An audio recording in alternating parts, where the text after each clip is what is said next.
This is Ag Matters PM from the Iowa Agribusiness Radio Network, brought to you by the Iowa Soybean Association. Your daily recap of the information that affects Iowa's farmers, producers, and consumers, right here in the heart of the heartland.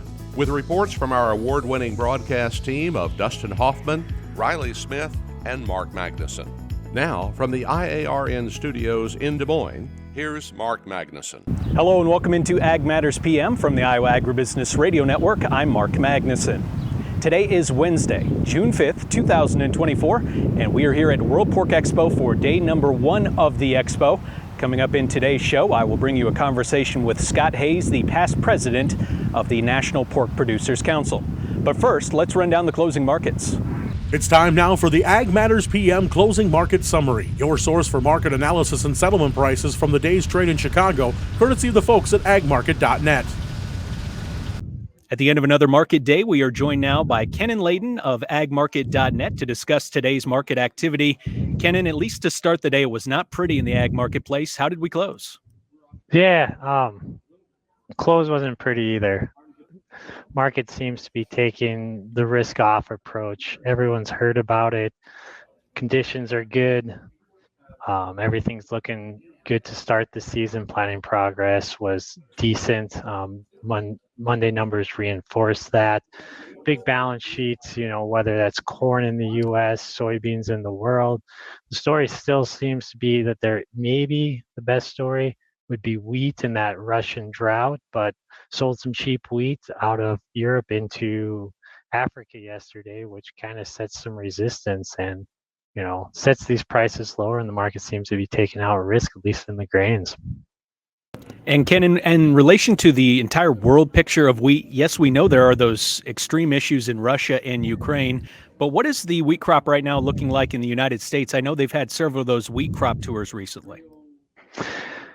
Yeah, wheat crop in the United States might be the opposite picture. Spring wheat, I'm up in spring wheat country in North Dakota.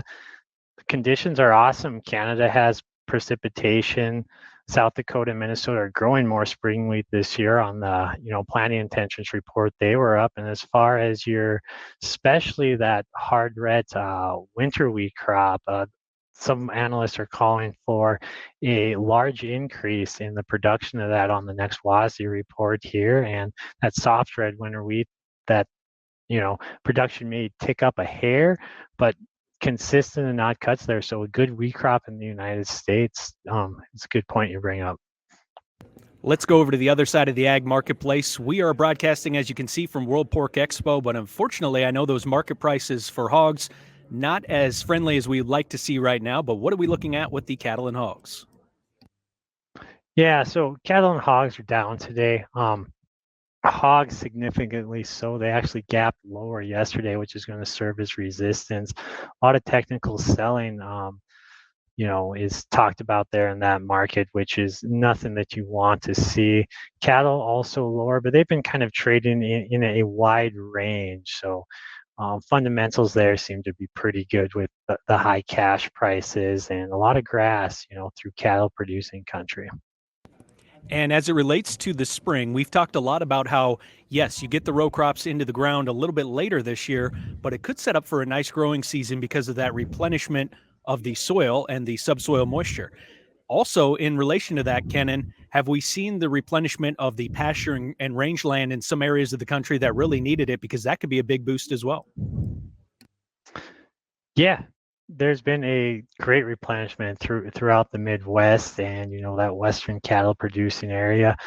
Good rains, like the droughts throughout, most of that cattle producing country is very low historically, looking at stuff, which is awesome to see if you're producing cattle and, you're running them out there on grass this summer. It's very interesting to look at things here this spring compared to last spring, and there are a lot of areas that actually needed that moisture that have received it this spring, and I think that could make a big difference all across the board this season. He is Kenan Layden, our guest here at Midday. Kenan, what's the best way for our listeners to get in touch for more marketing information? Yeah, check us out on the web at agmarket.net and, browse the brokers, find someone in your area and give them a call. Kenan, thanks so much for the time here today. Have a great rest of your week. Thank you. Thank you to Kenan Layden of agmarket.net for joining us for our closing market coverage. And let's take a look now at those closing numbers, which can be found under our markets tab of our website at iowaagnet.com. July corn closes down 3 1/4 at $4.39 1/4. July soybeans down 1 3/4 at $11.77 1/4. July soybean meal up $4.40 at $3.59.50. July soybean oil down 49 cents at $43.13. Chicago wheat down 11 1/2 at $6.46 3/4. Minneapolis wheat down 11 even at $7.12 1/2.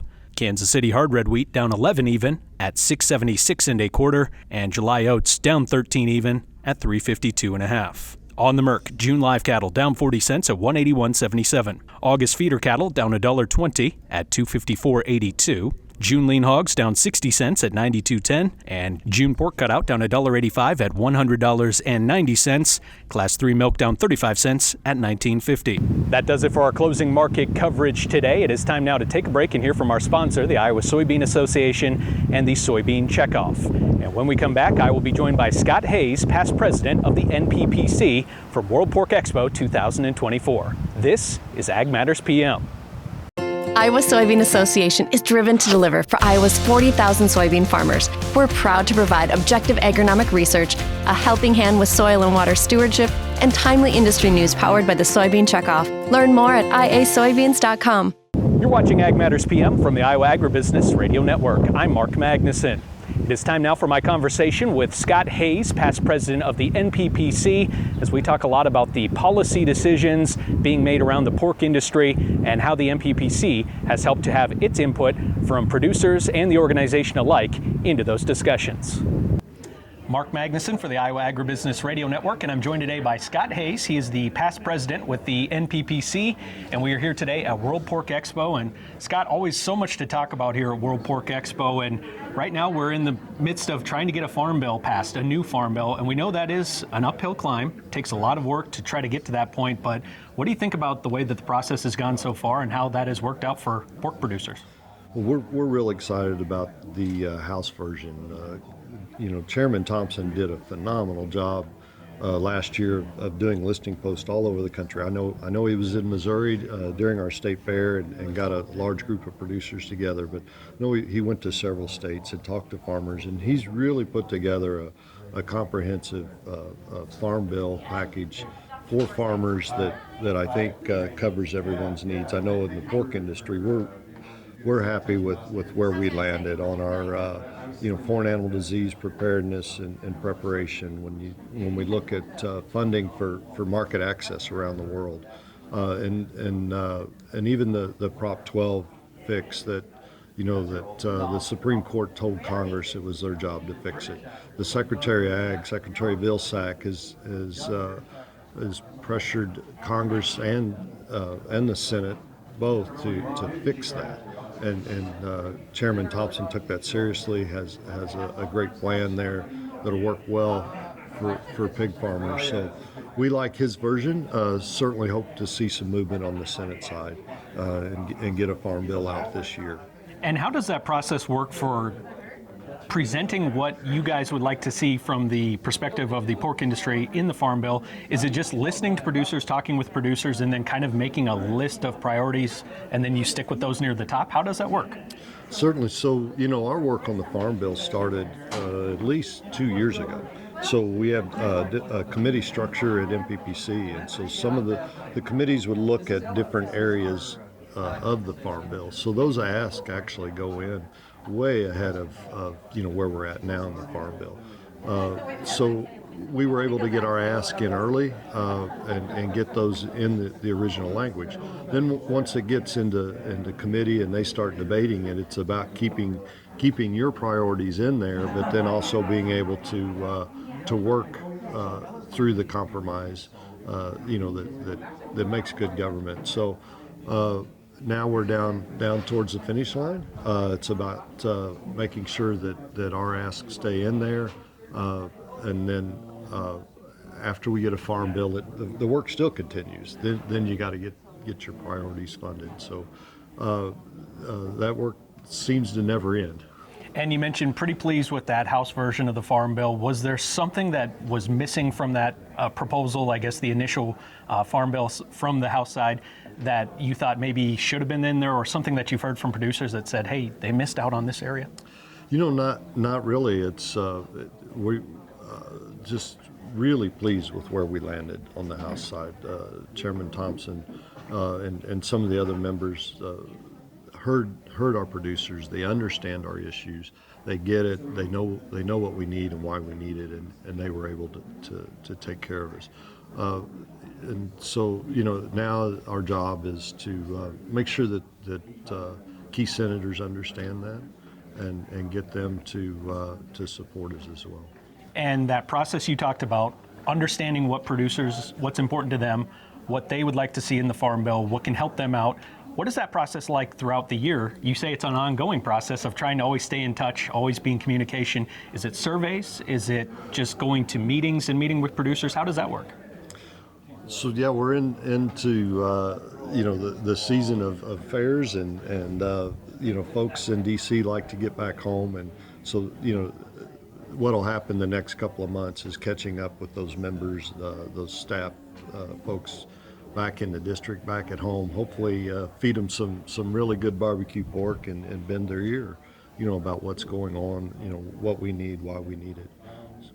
And then Scott, with you being the past president, being in that role, and now transitioning to the role of past president, which means you're basically still in the organization, you're just not in charge. What's that been like for you to switch positions and kind of see how that works from a different viewpoint? I told a board member just yesterday as we finished up our board meeting, I've got the best seat on the board. I can still very involved, which I enjoy, but I see. And that's our ag market coverage for today. It is time now to hear from our sponsor, the Iowa Soybean Association, and the Soybean Checkoff. And up next, it is the latest Iowa Ag News headlines. Iowa Soybean Association is driven to deliver for Iowa's 40,000 soybean farmers. We're proud to provide objective agronomic research, a helping hand with soil and water stewardship, and timely industry news powered by the Soybean Checkoff. Learn more at iasoybeans.com. Even before that. So, I'm the board member that was there through every step of that. So, just bringing that knowledge to the board, I feel like is my role. Certainly more relaxing than the position was last year. So. Well, Scott, is there anything else you'd like to let our viewers in Iowa know about, our listeners in Iowa, when it comes to what MPPC is working on and kind of what you're looking forward to here at World Pork Expo?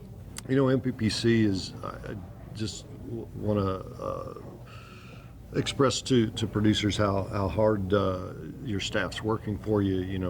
We're all over the world trying to move product.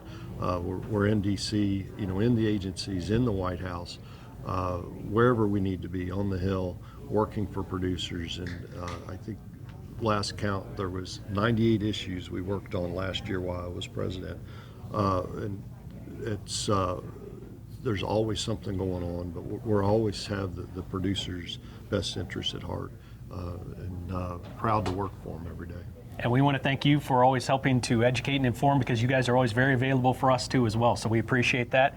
He is Scott Hayes, past president with the NPPC here at World Pork Expo 2024. Scott, thanks so much and have a great rest of the show. Thank you. Thank you to Scott Hayes for our conversation here today on Ag Matters PM, past president with the NPPC. And that brings us to the end of today's show. Thanks so much for tuning in. You can find all of our daily content on our website at iowaagnet.com. Also, you can follow us on social media, Facebook, X, LinkedIn, and TikTok. Don't forget as well to follow us on YouTube. You can find all of our video content there, and make sure to subscribe. Click on the notification icon as well to let you know whenever we have any new content available for you. Also, you can listen to our 3 times daily morning, midday, and closing market podcast, and those are found wherever you find your favorite podcast at Apple, Amazon, Google, Spotify, and Podbean. Also, check out our daily Iowa Ag Matters podcast. For Dustin Huffman, Riley Smith, Andy Peterson, and Quentin Slater, I'm Mark Magnuson. You've been watching Ag Matters PM from the Iowa Agribusiness Radio Network.